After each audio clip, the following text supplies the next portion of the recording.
کچھ یوں کہ مجھے اپنے کزن کی شادی میں بھاولپور جانا تھا، تو میں اپنی گاڑی پر شام 4 بجے میاں چنو سے بھاولپور کی طرف سفر شروع کر دیتا ہوں۔ تو میں رات کے 11 بجے بھاولپور میں انٹر ہوا۔ وہاں ہر طرف ریت کے بڑے بڑے ٹیلے موجود ہیں اور بہت دور دور گھر بنے ہوئے ہیں، اور وہاں پرانے زمانے کے کھنڈرات بھی موجود ہیں، اور وہاں اس وقت لائٹ نہیں ہوا کرتی تھی۔ تو میں بھاولپور میں انٹر ہونے کے بعد وہاں کھانا کھاتا ہوں، ان کے قصبے کی طرف روانہ ہوتا ہوں۔ جب میں پرانے کھنڈرات سے گزرتا ہوں تو ہر طرف اندھیرا ہی اندھیرا تھا، اور مجھے بہت زیادہ خوف آ رہا تھا۔ تو مجھے یوں محسوس ہوتا ہے کہ کوئی میرا نام پکار رہا ہے،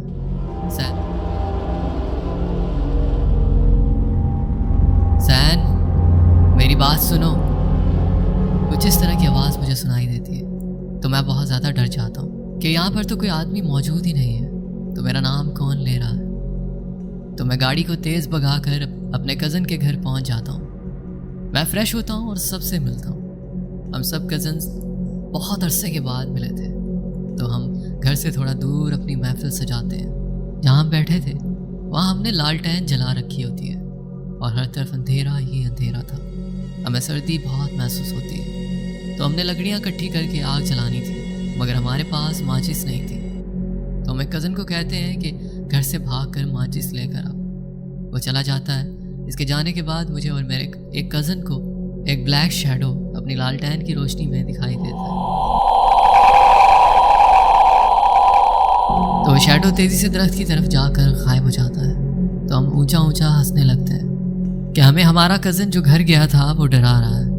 جب وہ آتا ہے تو ہم کہتے ہیں ہمیں ڈرانا ہے تو اچھے طریقے سے تو ڈرا۔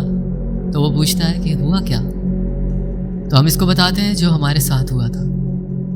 تو وہ کہتا ہے مجھ سے قسم لے لو میں نے آپ لوگوں کو بالکل بھی نہیں ڈرایا۔ تو ہم آپس میں باتیں کرنے لگتے ہیں کہ جو بلیک شیڈو گزرا تھا وہ کون تھا۔ تو تھوڑی دیر بعد پھر وہ شیڈو دوسری جگہ سے نمودار ہوا۔ ہم سب نے گھر کی طرف دوڑ لگا دی۔ جب ہم بھاگ رہے تھے پیچھے سے اونچی اونچی ہنسنے کی آواز آ رہی تھی، تو ہم بہت زیادہ ڈر گئے، اور ہم سب کو ساری رات یوں محسوس ہوتا رہا کہ وہ شیڈو ہمارے گھر کے صحن میں موجود ہے۔ تو ہم نے ساری رات ڈر ڈر کے گزاری۔ اگلے دن مہندی کے فنکشن کی ہمیں تیاری کرنی تھی، تو ہمیں کچھ سامان لینے کے لیے شہر جانا پڑتا ہے۔ تو میں اور میرے ماموں کے بیٹے کو شہر سے گوشت اور دوسرا سامان لے کر آنا تھا۔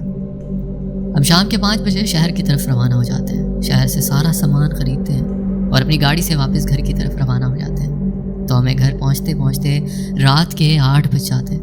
ہم جب ان کھنڈرات سے گزرتے ہیں تو انہیں دیکھ کر اتنا خوف آ رہا تھا، ہمیں یوں لگتا ہے کہ بہت سے لوگ ہماری گاڑی کے پیچھے بھاگ رہے ہیں، وہ ہماری گاڑی روکنے کی کوشش کر رہے ہیں۔ ہم پر بہت زیادہ خوف طاری ہو جاتا ہے۔ سردیوں میں بھی ہمیں پسینہ آ رہا تھا۔ میرا کزن اونچی آواز میں کہتا ہے کہ گاڑی تیزی سے چلاؤ۔ تو میں گاڑی تیزی سے چلانے لگتا ہوں۔ تو میرا کزن تھوڑی دیر بعد کہتا ہے کہ زین، گوشت کے شاپروں میں اتنا خون کہاں سے آ رہا ہے؟ تو میں پیچھے سیٹ پر دیکھتا ہوں تو شاپروں میں سے خون بہت زیادہ نیچے کی طرف گر رہا تھا۔ تو یہ دیکھ کر میرے رونگٹے کھڑے ہو جاتے ہیں۔ مجھے لگتا ہے کہ میرا دل ابھی باہر آ جائے گا۔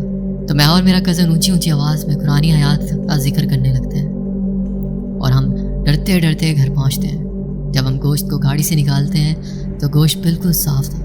یہ دیکھ کر میں اور میرا کزن ایک دوسرے کو دیکھنے لگتے ہیں کہ گوشت سے تو خون ٹپک رہا تھا، اب گوشت اتنا صاف کیسے ہو گیا؟ ہم سارا واقعہ اپنے دوسرے کزنس کو بتاتے ہیں۔ تو میرا کزن جو وہاں کا رہائشی تھا وہ بتاتا ہے کہ وہ کھنڈرات بہت زیادہ پرانے ہیں، وہاں پر کوئی آتا جاتا نہیں ہے، اور وہاں پر بہت زیادہ جنات رہتے ہیں۔ وہاں کوئی بھی گزرتا ہے تو کوئی چیز اس شخص کو اس کا نام لے کر پکارتی ہے۔ تو میں بتاتا ہوں کہ جب میں آپ کے گھر کی طرف آ رہا تھا تو میرے ساتھ بھی ایسا ہوا تھا۔ اگلے دن جب ہم بھارات سے واپس آئے تو مجھے میرے ابو کی کال آئی، تو وہاں سگنل نہیں آ رہے تھے۔ میں گھر سے کافی دور ایک ریت کے بڑے سے ٹیلے پر کھڑا ہو کر بات کر رہا تھا۔ میرے والد صاحب کہنے لگے کہ تیرے پیچھے کون اونچی آواز میں عجیب و غریب لینگویج میں باتیں کر رہا ہے؟ تو میں کہتا ہوں کہ میرے پیچھے تو کوئی نہیں۔ تو میرے ابو کہنے لگے ابھی آواز آ رہی ہے، تو میں وہاں سے بھاگنے لگتا ہوں۔ تو مجھے پیچھے سے کسی نے بہت زور سے دھکا دیا، میں زمین پر زور سے گرا۔ تو میں آیت الکرسی کا ورد کرنے لگا اور میں بھاگ کر گھر پہنچا۔ تو میں نے اپنے ماموں کو ہمارے ساتھ ہونے والے سارے واقعات بتائے۔ میں کہنے لگا کہ ابھی میں نے اپنے گھر جانا ہے۔ تو انہوں نے کہا کہ رات بہت زیادہ ہو گئی ہے، سفر بھی بہت زیادہ ہے، اور تمہاری طبیعت بھی ٹھیک نہیں ہے۔ میرے ماموں کے اصرار کرنے پر میں وہاں رک گیا۔